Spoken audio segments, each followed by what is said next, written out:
Economicast, una mirada a los hechos que serán noticia en materia económica. Lectores de Portafolio, tengan ustedes un buen día. Les habla Pedro Miguel Vargas, editor de Portafolio.co, para presentarles Economicast como todos los lunes, 28 de enero, hoy. Y tenemos a Alfonso López, que nos va a hablar sobre la situación de Hidroituango. Alfonso, ¿qué va a pasar con Hidroituango esta semana? Inicialmente un saludo a todos nuestros oyentes. Como usted bien dice, Pedro, esta es una semana de mucha expectativa porque el sector energético del país está esperando que se presente el informe independiente que consultó precisamente EPM para establecer cuáles fueron las verdaderas causas que originaron la crisis de esta central hidroeléctrica el pasado 28 de abril.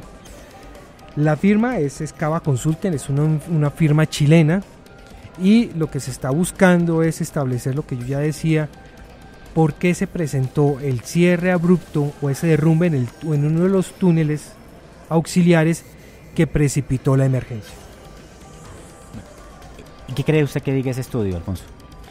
Que originalmente el problema va a ser geológico, como ya lo habían establecido varios estudios, uno de ellos de la Universidad Nacional, en donde explicaba que que Colombia geológicamente todavía está en formación, sus tres cordilleras están en formación, entonces geológicamente es muy inestable todo ese terreno. Pero de todas maneras, y como ya lo hemos repetido en las últimas semanas, Alfonso, Hidroituango sigue. Hidroituango sigue, de todas maneras, con un constante monitoreo. Se está esperando que también en las próximas 2 semanas se cierre la segunda compuerta del túnel de captación de la casa de máquinas, que esto es lo que también permitiría que salga el agua, entrar a evaluar sobre todo el tiempo de demora en entrar nuevamente en la operación, porque hay que rehabilitar la casa de máquinas. Bueno, Alfonso, muchísimas gracias. Es usted muy amable. A ustedes. Y llega a la mesa de redacción de Económicas Sebastián Londoño. Sebastián, ¿cómo me le va? Muy bien, buen día para todos. Bueno, Sebastián, junta del emisor el último día de este mes, jueves 31 de enero. Sebastián, ¿cuál es el ánimo del emisor para este año? Bueno, pues a diferencia, yo creo que de todos los colombianos, el emisor pues casi que empieza el año igual a como terminó el 2018, es decir, el sondeo, la expectativa de todos los analistas y de los mercados es que se mantenga igual, es decir, que enero sea otro mes con la misma tasa de interés de referencia en ¿No se va a mover? No se va a mover, exactamente, en que quedaría en 4,25%, y de hecho, como lo venimos diciendo en distintas ocasiones, pues esta tendencia seguiría incluso hasta abril, que coincide más o menos con la terminación del fenómeno del Niño, y algún analista, sobre todo de BBVA Research y de otras agencias, pues ha determinado que esto coincidiría debido a que es en ese momento donde se empezarían a reflejar los verdaderos efectos inflacionarios del fenómeno del Niño en todo el país. Entonces en ese momento sería cuando el banco pueda empezar a elevar un poco las tasas para controlar este tema de inflación, aunque igual, como se ha dicho, no le pegaría tan fuerte, ¿no? De otro lado, también es válido decir que en general la expectativa para todo el año es que solamente haya 2 subidas de tasas, es decir, llevando a que la tasa de referencia quede en 4,75%. Que ahora está en 4,25. En este momento está en 4,25, exactamente, con las 2 subidas quedarían 4,75%, tanto según lo dicho, por el BBVA Research y por un sondeo que hizo la agencia Reuters con 25 agentes del mercado. Pero de todas maneras, Sebastián, el BBVA, ese estudio que usted habla, y el FMI rebajaron la previsión de crecimiento de Colombia para este año ya, ¿no? Ambos. Claro. Lo que quiere decir que de pronto la tasa, los que esperaban que llegara a 5, ya no va a llegar. Claro, de acuerdo. Una cosa va muy de la mano con la otra. La semana pasada, como usted bien lo dice, ambas agencias, BBVA y el FMI, rebajaron esa previsión que tenían, es decir, ya no ven la recuperación de Colombia a un ritmo. Exacto. Es decir, ellos lo explican como que ya ven que sí hay una recuperación, pero que el ritmo se desaceleró, es decir, que no va a ser tan rápida como preveían.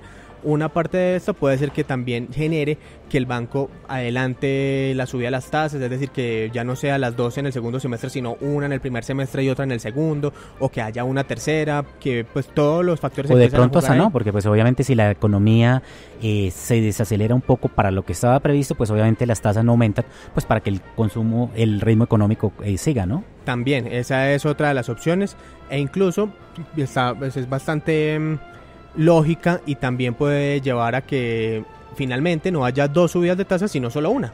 Entonces que se quede solamente en 4,5%, que igual finalmente con el traslado de esa tasa de referencia a las tasas de consumo, hipotecaria y todas las demás tasas en las que se refleja en el día a día de los colombianos, pues no se vea tan afectada finalmente durante todo el resto del año y se vea también compensada por el tema de la recuperación económica, pues que si bien hubo una revisión a la baja de la perspectiva de crecimiento, pues la idea es crecer más del 3, por lo menos el 3% o un poco más, que igual siguen siendo tasas muy buenas en comparación con las de años anteriores, que fueron 1,8 y 2,7%.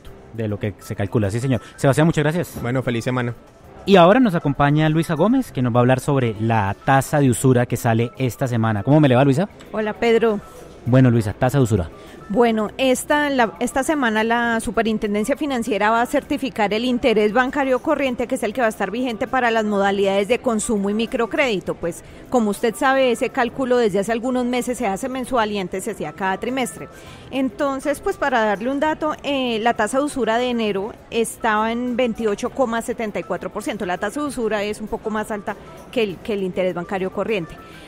Ha tenido una disminución marcada en los últimos meses, casi que años, en línea un poco con la disminución de las tasas de interés del Banco de la República, pero también porque las entidades financieras están percibiendo que un poco menos de riesgo en los clientes y están siendo más cuidadosas para prestar. Entonces todo eso se refleja pues en la tasa máxima que pueden cobrar por los préstamos. Luisa, la gente tiene la percepción de que la tasa de usura no baja igual que las tasas de interés del Banco de la República. ¿Esto es así? Sí, eso es así por varias razones. Primero porque lo que siempre nos explican es que la transmisión de las tasas de interés del Banco de la República es muy larga, o sea, por ejemplo, si tú bajas la tasa de interés hoy, el efecto se puede ver incluso dentro de año y medio o de 2 años. Dicen también que cuando suben las tasas sí se sienten mucho más rápido en los consumidores, pero además también hay... ¿Pero esto es así o es percepción? No es una percepción, es una realidad, porque pues de todas maneras la tasa de intervención del Banco de la República es lo que ellos le cobran a los bancos, pero ya los bancos a sus clientes funciona diferente porque además las consideraciones a la hora de definir la tasa de interés pues son muy distintas y tienen que ver mucho como con cómo ellos perciben la economía, cómo perciben el comportamiento de los deudores y de ahí se define la tasa de interés. Ya. Bueno, Luisa, otro tema que usted maneja muy bien es el dólar. Ha estado por encima de los 3.000, la semana pasada abrió en 3.120 pesos, cerró en 3.150 el viernes. Luisa, he escuchado analistas que dicen que va a estar por encima de 3.000 pesos todo el año. ¿Por qué? Porque este año hay muchos factores de riesgo en la economía que pueden impedir que el precio del dólar en Colombia baje. Lo principal claramente es el precio del petróleo. A finales del año pasado pues fue súper sorpresivo porque el petróleo subió muchísimo, luego tuvo una devolución marcada y entonces en la medida en que los precios del petróleo se mantienen altos hay la expectativa de que a Colombia van a entrar más dólares y eso es lo que suele bajar el precio. ¿Pero qué están diciendo los analistas? Que el precio del petróleo se va a mantener en los niveles actuales, es decir, entre los 50, 55 dólares y en este momento el precio del dólar está alrededor de los 3.150, entonces muy seguramente no se va a mover de ahí. Y el otro tema, Pedro, es que como hay algo de temor de que la economía global se enfríe, pues eso le pega a la demanda de petróleo, porque una economía que crece menos demanda menos petróleo, eso tumba los precios y por ende el precio del dólar en Colombia sube.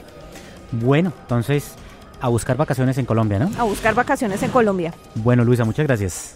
Y en la mesa de redacción de Económicas nos acompaña ahora Adriana Leal. Adriana, ¿cómo le va? Muy bien, gracias, Pedro. Bueno, Adriana, desempleo. Esta semana sale desempleo del mes de diciembre. Siempre es un mes después. Bueno, pues el año pasado, diciembre, cerró con una tasa de desempleo del 9,4%.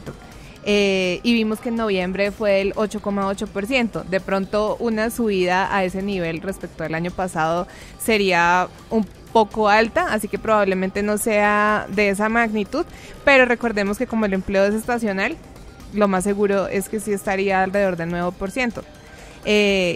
Por ejemplo, en Latinoamérica la tasa de desempleo tiene un promedio del 8,8%, entonces digamos que durante todo el año Colombia ha continuado estando por encima de ese promedio incluso de la región. ¿Para diciembre es una buena tasa o no? Eso es muy relativo, pero de hecho en diciembre se abren muchas vacantes por la temporada. Uno se imaginaría que la tasa de desempleo fuera menor, pero vemos que de hecho se acerca al 10%. Habría que ver por qué, o de pronto también es porque en esa época del año también se acaban muchos contratos de muchas personas. Entonces juegan esos dos papeles la temporada. Ya. Adriana, ¿cómo está el desempleo en el mundo?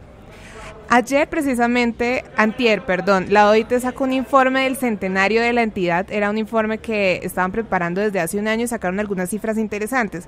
La que más me llamó la atención es precisamente la de desempleo, y es que hoy en día se necesitarían abrir 190 millones de vacantes de nuevos trabajos en el mundo para cubrir el desempleo actual. Obviamente ese no es un problema solamente de Colombia, es un problema en todas partes, que está orquestado por miles de razones. Pero asimismo, como en Colombia, en el mundo, los jóvenes son los más afectados por el desempleo.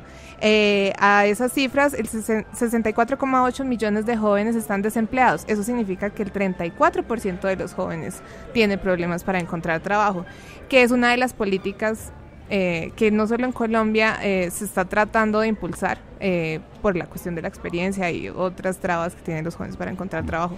Y la proyección que hace la organización es que para el 2030 se necesitarían crear 344 millones de empleos en el mundo para cubrir a las personas económicamente activas con empleos. O sea que la meta es bastante alta y si lo pensamos, pues el plazo no es muy largo. Así es, Adriana. Muchísimas gracias a usted, Adriana, y a todos ustedes, lectores de Portafolio.co. Muchas gracias por estar con nosotros. Los esperamos el próximo lunes en otro episodio de Económicas con la producción de Julián Castiblanco. Económicas, un podcast de Portafolio para la Casa Editorial El Tiempo.